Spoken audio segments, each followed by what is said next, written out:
नमस्कार दोस्तों, मेरा नाम है शिखा और मेरे चैनल में आप लोगों का स्वागत है। तो चलिए आज बनाते हैं आटा मोमोज़ की रेसिपी।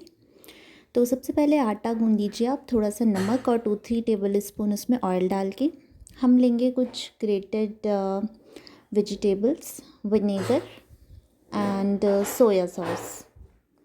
वेजिटेबल्स में आप कोई सी भी ले सकते हैं, cauliflower, cabbage, mushrooms, onion and soya chunks, ये सारी चीज़ें आप यूज़ कर सकते हैं। उसके बाद आप ले लीजिए एक पैन और उसमें आपको डालना है थोड़ा सा ऑयल, जिसमें कि सारी वेजिटेबल्स सौटे हो जाएं। वेजिटेबल्स को आपको छोटा छोटा सा कट कर लेना है, बिल्कुल ग्रेट कर लेना है, या फिर आप किसी मिक्सर जार में थोड़ा सा उसको घुमा लीजिए और ऐसे छोटा छोटा काट के आप इसको फ्राई कर लीजिए, थोड़ा सा सॉटे कर लीजिए, जिससे हल्के हल्के से कुक हो जाए और क्रंची भी रहें। तो मैंने यहाँ पे यूज़ किया है कॉलीफ्लावर, अनियन एंड मशरूम। तो अगर आपको 18 से 20 मोमोज़ बनाने हैं तो आप हाफ़ कॉलीफ्लावर ले लीजिए मीडियम साइज़ का, 1 medium size onion and 3 to 4 pieces of mushrooms, like 4 mushroom you can take and then grate them or cut them into small pieces. उसके बाद हम सॉटे कर लेंगे वेजिटेबल्स को ऑयल में कुछ देर के लिए अच्छे से, जब तक कि ये हल्के हल्के कुक ना हो जाए। और इसके बाद हम डालेंगे इसमें कुछ मसाले, और मैंने यहाँ पे डाला है थोड़ा सा मैंने यहाँ पे डाला है हल्दी पाउडर, 1/4 टी स्पून, एंड नमक आप अपने टेस्ट के अकॉर्डिंग डाल सकते हैं। धनिया पाउडर आप डाल दीजिए हाफ टी स्पून। उसके बाद आप ले लीजिए थोड़ा सा सोया सॉस, लाइक 1/4 और हाफ टेबल स्पून आप ले लीजिए, एंड हाफ टेबल स्पून आप ले लीजिए विनेगर, और इन दोनों को ही आप इन सॉटे की वेजिटेबल्स में डाल देंगे। मैंने कम यूज़ किया है क्योंकि मैं ज़्यादा नहीं खाती हूँ सोया सॉस एंड विनेगर, लेकिन आप अपने टेस्ट के अकॉर्डिंग यहाँ पर यूज़ कर सकते हैं दोनों ही चीज़ें। तो यहाँ पे आप हाफ़ ले सकते हैं एक छोटी स्पून से विनेगर, एंड हाफ़ आप सोया सॉस ले सकते हैं, या 1/4 ले सकते हैं, जितना भी आपको वेजिटेबल के हिसाब से डालना है।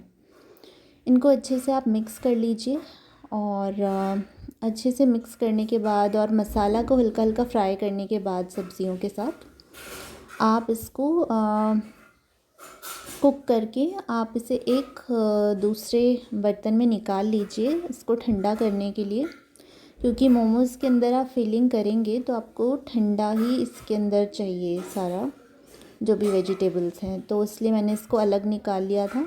इसके बाद मैंने ये जब कूल डाउन हो गया था, उसके बाद मैंने एक थाली को ग्रीस कर लिया था, जिसमें कि मैं मोमोज़ को स्टीम करने वाली हूँ। तो फिर यहाँ पे मैंने ले लिया आटा, जो कि जिसमें कि मैंने हाफ टेबल स्पून डाला था सॉल्ट, एंड 3 टेबल स्पून मैंने ऑयल डाले थे। कोई सा भी ऑयल आप यूज़ कर सकते हैं, जैसे कि मैंने मस्टर्ड ऑयल यूज़ किया है, आप ऑलिव ऑयल या जो भी आप यूज़ करते हैं, कोकोनट ऑयल डाल सकते हैं। और उसके बाद इस प्रोसेस को आसान बनाने के लिए आप एक रोटी, जैसे हम बेलते हैं, एक रोटी बेल लीजिए बड़ी सी, और मेक श्योर कि ये थिन हो, मोटी ना हो रोटी जो आप बेल रहे हैं, क्योंकि आटा जो होता है उसे कुक करने में ज़्यादा टाइम लगता है। तो आप पतली रोटी बेलिए और एक बड़ी सी रोटी बेल लीजिए अच्छे से। यहाँ पे जैसे कि मैं बेल रही हूँ इसको, जितना बड़ा आप कर सकते हैं इस रोटी को, क्योंकि एक बारी में आपके बहुत सारी वो निकल जाएंगे शेप्स। तो यहाँ पे एक एक बोल ले लीजिए और इसे कटिंग्स कर लीजिए, जैसे हम होली पे करते हैं ना मटर के लिए, ऐसे आप कटिंग कर लीजिए। आपकी 5 एक बारी में ही हो जाएंगे, आपको बेलनी नहीं पड़ेंगी।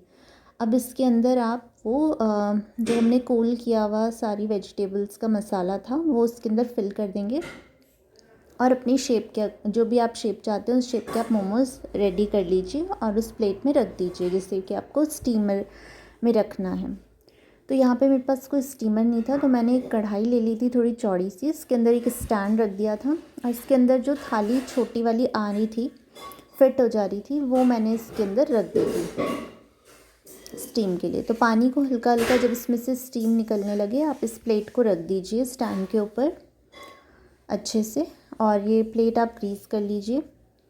इसके बाद आप इसमें रख दीजिए सारे मोमोज़ जो आपने बनाए। तो मोमोज़ की शेप बनाना तो देखिए मुझे भी नहीं आता है, लेकिन आप अपने हिसाब से जो आपको शेप अच्छी लगती है, मतलब मैं प्रॉपर जो वो मोदक शेप्ड मोमोज़ होते हैं उनकी बात कर रही हूँ। तो यहाँ पे मैंने दूसरी शेप ट्राई करी थी और ये बढ़िया बन गई थी। तो आप लोग भी इसी तरीके से एक अच्छी सी शेप ट्राई करके जो आपको अच्छी लग रही है, जो आपसे ईज़िली बन पा रही है, बना के सारे मोमोज़ को रेडी कर लीजिए। और मेक श्योर कि जहाँ पर आप मोमोज़ को क्लोज़ कर रहे हैं वो चीज़ ज़्यादा थिक ना रहे, आप उसको पतला ही क्लोज़ करिए ऊपर से। मतलब ऐसा ना हो जहाँ पे क्लोज़ करें वहाँ पे बहुत सारा आटा हो, ऐसा नहीं होना चाहिए। तो इस तरीके से आप क्लोज़ कर लीजिए सबको, और इसके बाद कवर कर लीजिए इसको, जिस पे भी आपने स्टीम करने के लिए रखा है। मैंने यहाँ पे कढ़ाई में रखा था। उसके बाद आपको 25 to 30 मिनट्स से कुक करने के लिए रखना पड़ेगा, स्टीम करने के लिए। अब हम बनाते हैं मोमोज़ की चटनी। इसके लिए हम लेंगे मैंने 2 लोगों के लिए मोमोज़ बनाए थे, तो मैंने 2 medium size tomatoes and 1 red chilli लेकर उसे बॉईल कर लिया था जब तक उसमें टमेटोज़ में क्रैक्स ना आ जाए। उसके बाद जब वो ठंडा हो गया तो मैंने इसे जार में डाल दिया, टमेटोज़ को कट करके ठंडा करके, एंड जो रेड चिली थी थोड़े से 3-4 पीसेस मैंने गार्लिक के लिए, और सॉल्ट टेस्ट के अकॉर्डिंग दिया था यहाँ पर। उसके बाद उसको हम मिक्सर जार में पीस लेंगे। यहाँ पे 25 मिनट्स हो गए थे, 30 मिनट्स, और हमारे मोमोज़ रेडी हो चुके थे बिल्कुल कुक होकर अच्छे से। ये देखिए कितने अच्छे लग रहे हैं, बिल्कुल अच्छे से कुक हुए थे, और क्योंकि मोमोज़ पतले थे तो बहुत ही अच्छे से कुक हो गए थे 30 मिनट्स में। तो आप 25 मिनट्स के बाद एक बार चेक कर सकते हो, बन जाए तो अच्छी बात है, अदरवाइज़ आप 30 मिनट्स के लिए तो इसे रखिए रखिए। इसके बाद चटनी रेडी हो गई थी। फिर मैंने यहाँ पे प्लेट कर लिए थे सारे मोमोज़, और मैं आपको बता रही हूँ बहुत ही टेस्टी बने थे ये मोमोज़, बिल्कुल परफेक्टली कुक्ड थे, और बिल्कुल भी ऐसा नहीं लग रहा था जैसे आटा मोमोज़ हैं, बहुत अच्छे पके थे। और इसे आप अनियन और जो भी आप सैलेड खाते हैं उसके साथ, चटनी के साथ सर्व कीजिए। और ये मैं आपको बता रही हूँ बहुत टेस्टी बने थे, आप भी एक बार ट्राई कीजिए। आटा मोमोज़ बहुत टेस्टी होते हैं। और मैं आपसे मिलूँगी अगली वीडियो में, तब तक के लिए नमस्कार।